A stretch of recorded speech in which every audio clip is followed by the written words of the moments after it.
This is your host, Demetrius Means. I am talking with James Brown, the host of the NFL Today on CBS. James, we talked about how you've done so many different positions. You won 3 Emmy Awards for Outstanding Studio Host for the NFL Today in 2007. You also won an award on Fox in 1998 and 1999. You won the Dick Schaap Memorial Award for Media Excellence in 2009. 2010, you were named the Best Studio Host by Sports Illustrated. With all of these awards that you won, obviously you have done a fantastic job. Which one means the most to you? Wow. You know what? There's nothing that certainly can probably match the feeling of getting your first Emmy. And especially when I add to that the fact that I was at Fox working with superstars. Terry Bradshaw was and still is the star of the show. I had also another Hall of Famer in addition to Terry Bradshaw in Howie Long, who has become a major star. And I had Jimmy Johnson, a 2-time Super Bowl winning coach. So to be recognized for the efforts as basically the facilitator, and how I would like to think that they saw that it was not about ego, that it was about me making sure that those guys, they shone brightly. That meant a lot to me. But having said that, it is the sum total of the recognition because each carries an awful lot. Pat Summerall meant an awful lot to me as the best in the business at play-by-play, who subordinated his own personality, if you will, to that of John Madden, perhaps the all-time greatest analyst, certainly in football, and maybe one of the all-time great analysts, period. But Pat Summerall was always selfless in terms of setting up John to make sure that the broadcast was good.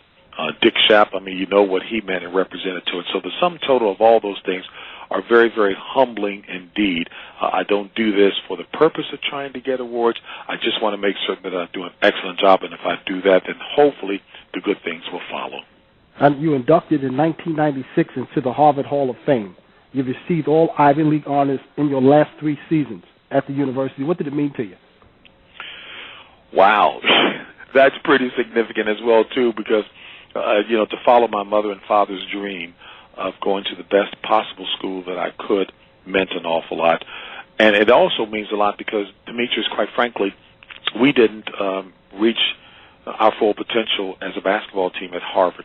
And I take major responsibility for that as well, too, because the excuse is those were socially and politically difficult times during the Vietnam War, all kinds of demonstrations by, various groups demonstrating for political reasons and the like and impacting campus activity. But all those things are excuses. The fact of the matter is you still work and persevere through all of that. So to still be recognized for having given my best during that time is very, very rewarding and humbling as well, too. But it's kind of a mixed feeling because, again, we had so much talent on that team. We were rated as the second best freshman team. This is a time when freshmen could not play on the varsity team at the collegiate level. We had the second best freshman team in the country, and going into my sophomore year, we were preseason rated like number 10 or number 11 in the country, but we never really fully realized our potential, and that's hurtful. That I feel badly about. You have obviously stayed in great shape over the years. You look as well as always when I have seen you on TV. In fact, you were named in 2009 the community ambassador for AARP. How does a young guy like you get named the ambassador for AARP? Hey, that first of all, my boys, if they were hearing this, they would say, JB staying in shape. What kind of Spanx is he wearing to keep it in? This is a constant battle for me. And in terms of the work that I do excitedly for AARP in a number of arenas, is a real tribute personally to my mom. My mom had diabetes, and she passed from the complications and the ravages of diabetes. But I know that she was a card-carrying member of AARP and read a lot of the magazine material as it related to living a healthy life as much as possible. So there's a personal connection there. So when I was approached, while I was resistant at first, and I must admit that, my colleague and good friend Monica Hawkins, who's a church member, was trying to convince me to do. I'm like, no, what? Hey, come on, give me a break, But they are a wonderful organization with excellent leadership, and Mr. Addison Barry Rand, and there's a personal connection there because I worked for him at Xerox many years ago. He was a senior executive, quite the success in corporate America. I'm really thrilled because of the opportunity to impact so many seniors around the country and motivate and encourage communities of young people to get engaged with their seniors to make certain that they're living quality and healthy lives. It could be something as simple as going over to cut their grass and empty the trash or what have you. But seniors also bring a lot of talent to the table that goes underutilized. Many may be retired teachers who may, say, be math teachers who can help with preparing income taxes in the area, et cetera. So there's an awful lot of talent and resources there, and we aren't a society here in America that reveres its seniors as much as, say, in other countries, like over in the Orient, if you will, and we ought to revere our seniors, and there's an awful lot of talent, and many are not retiring. Those who are 55 plus are still working. They're not thinking of retiring. They're moving into second careers, and many pursuing what has been their passion all along but did not get a chance to do it. And I'm sure you've heard that the definition of doing something that is really enjoyable is if you do something that you're passionate about and love it and you happen to get paid for it. I mean, that's the best of all worlds, but there's some significance in being able to give back. May 2006, you became a minority owner of the Washington Nationals baseball team. What has that experience been for you? What has that experience been like for you, especially knowing the fact that there aren't that many African Americans who own teams in professional sports? Well, I always tease and say I wish I had enough substance to have been able to contribute very significantly to that effort, but I'm very thankful that the ownership, the learners, got me involved. One, baseball was my first love. That's the sport that I played. I played CYO baseball, and as a result of hitting home runs during the playoffs, I got an opportunity to come to the attention of the great basketball coach Morgan Wooten at DeMatha High School, who's in the Basketball Hall of Fame, and I wound up playing basketball and never picked up a baseball bat after that. So baseball was in my blood. Two, I know about my father and my uncle. They wanted me to play baseball. They always thought that I was going to be a great pitcher. Three, the stadium is built, the Nationals Park is about 5 blocks from where I was born over in Southeast D.C. 5, I know there's a move afoot to try to get minorities more interested again in baseball. So certainly, given my passion and love for it, I didn't have a problem with that at all.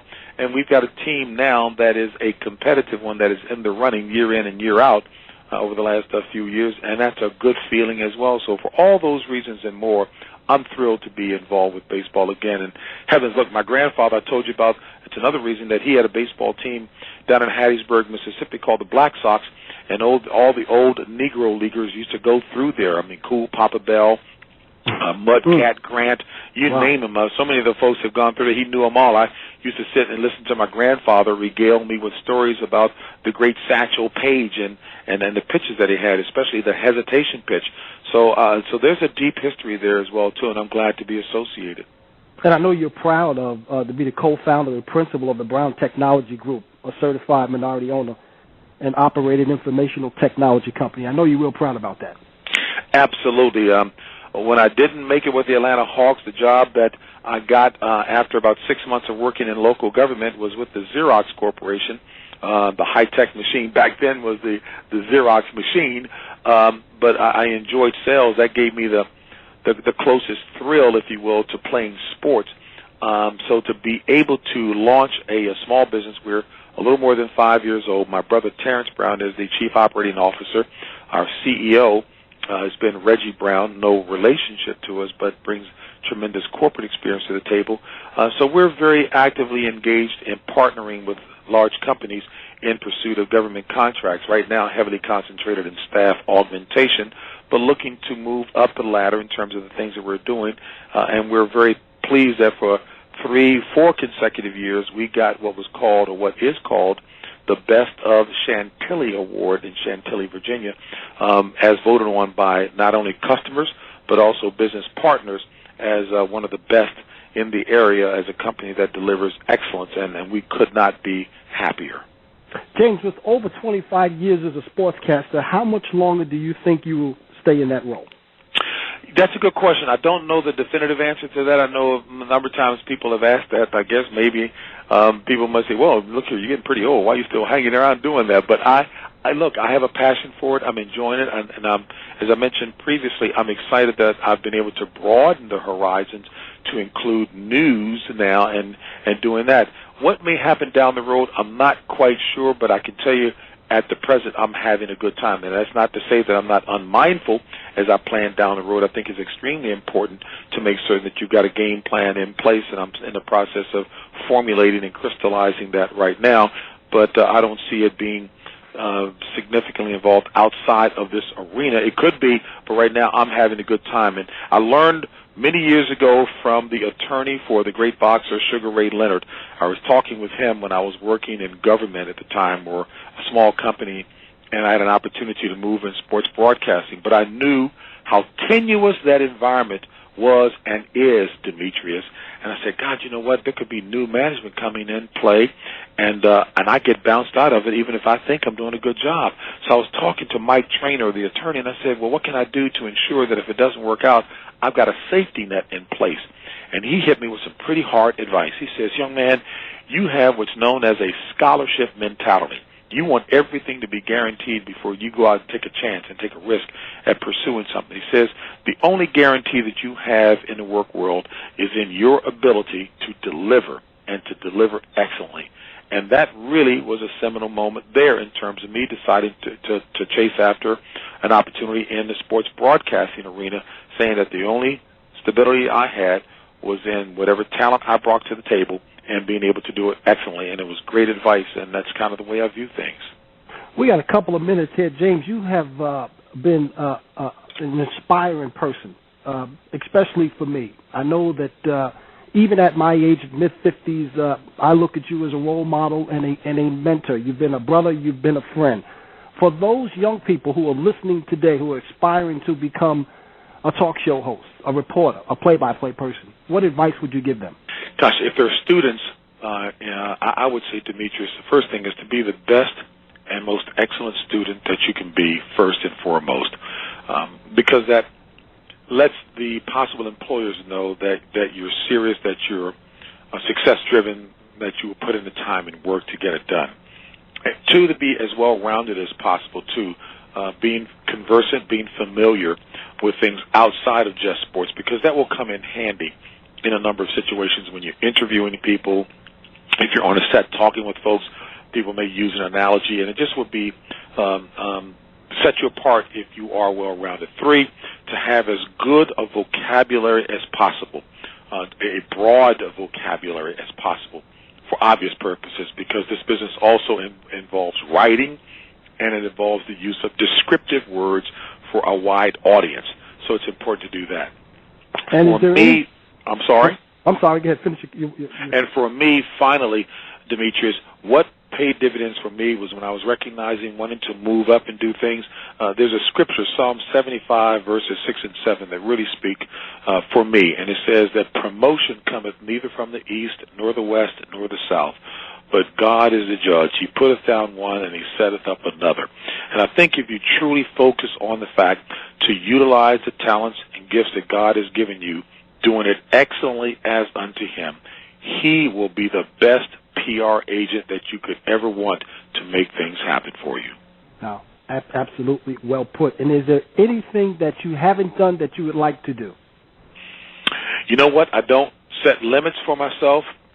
I believe that, if it's a passion, a desire to do something, then I just have to pay the price in pursuit of it.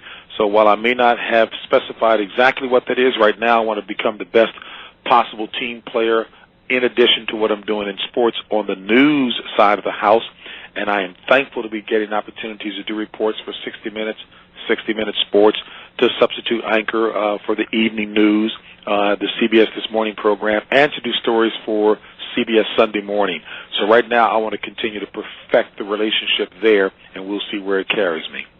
All right, James, you got a book out. It's called James Brown, The Role of a Lifetime, Reflections on Faith, Family, and Significant Living. What a great book. Where can people go to get this book? You know what? I'm sure that they can go online to get the book now. It's in paperback form at this point, but it was an honest sharing of those things that I've dealt with in life, both good and not so good, and hopefully will be helpful to someone in terms of what they're doing and looking for meaning in life. And finally, is there a website where folks can go to contact you or any information about James Brown? Sure, www.jbjamesbrown is the website. jbjamesbrown is the website. And Demetrius, I thank you so very much for being the excellent host that you are, a wonderful, wonderful professional, and I pray God's blessings and continued success for you. Well, and I'll say this, James, in closing, I really appreciate you taking time out to join us on A Kind Voice on Sports. You have been a man that I have watched closely. I think you are a light to the world, and I appreciate you joining us here on A Kind Voice on Sports. You have a great meeting. My pleasure, and I look forward to it. We won't make it another 14 years. Okay, sounds good. Absolutely. There won't be another 14 years. Well, we're going to take a quick break to listen to A Kind Voice on Sports. This is your host, Demetrius Means. We'll take a quick break. We'll come back with more right after this short timeout.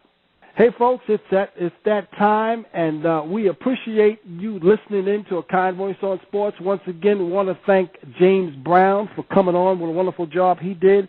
Also want to thank Dave Levins, the owner, program director, and engineer tonight for A Kind Voice on Sports. Remember, you too can be part of the show. All you have to do is tune in next week every Thursday at 7 p.m., and if you'd like to be part of the show, just give us a call. Don't stall. Until next time, take care of yourself, because I'd rather be talking to you, not about you. For James Brown and Dave Levins, this is Demetrius Means saying take care, and we'll see you next time. You've been listening to A Kind Voice on Sports.